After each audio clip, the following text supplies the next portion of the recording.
The Chris Watts case. A family that looked perfect. At first, Shanann Watts's life looked normal. She was open about her health problems and often talked online about her life. She believed she had found true love. Years before the tragedy, Shanann said she met Chris Watts through Facebook. She didn't expect anything from it. But one conversation led to another, and soon they were together, building a life in Colorado. Then came the children. Bella was born in 2013. She brought joy to the family. Celeste was born in 2015. For Shanann, she was a miracle, especially after years of health struggles. Shanann loved her daughters deeply. In 2018, Shanann became pregnant again. This time, it was a boy. She planned to name him Nico.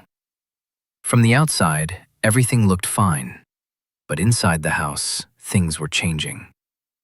That summer, Shanann felt that Chris was becoming distant.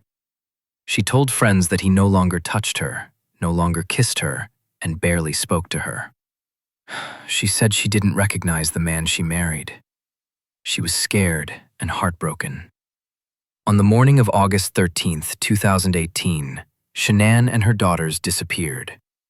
Chris Watts said he didn't know where they were. When police came to the house, he was calm. Too calm.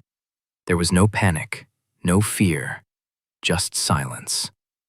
Soon after, Chris appeared on television asking for his family to come back home. His words sounded right, but his behavior didn't. He smiled at strange moments. He showed little emotion.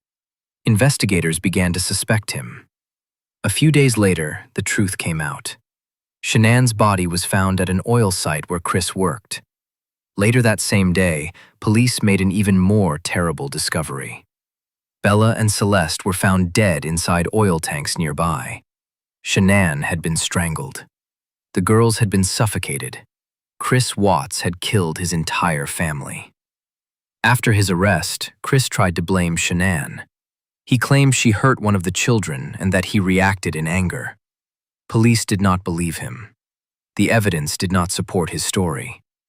Investigators also discovered that Chris was having an affair with a woman he worked with.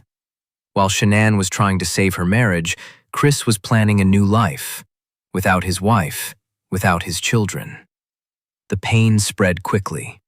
Family, friends, and strangers gathered to say goodbye to Shanann, Bella, Celeste, and the unborn baby, Nico. Shanann's family described Chris as a man who destroyed everything they loved. In November 2018, Chris Watts pleaded guilty. He was sentenced to life in prison without parole. In court, the families of the victims spoke directly to him.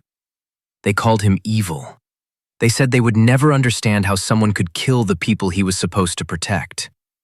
Months later, a full confession was released. Chris described driving to the oil site with Shanann's body in the truck and his daughters still alive in the back seat. He admitted that one of his daughters begged for her life. Those were her last words. Today, Chris Watts lives alone in prison. He spends most of his time in a small cell. He says he regrets what he did. He says he wishes he could go back. But time does not go back. What remains is an empty home, a broken family, and a question that still haunts many people. How could a man destroy his own family and still try to act normal? Some crimes are not just shocking, they stay with us forever.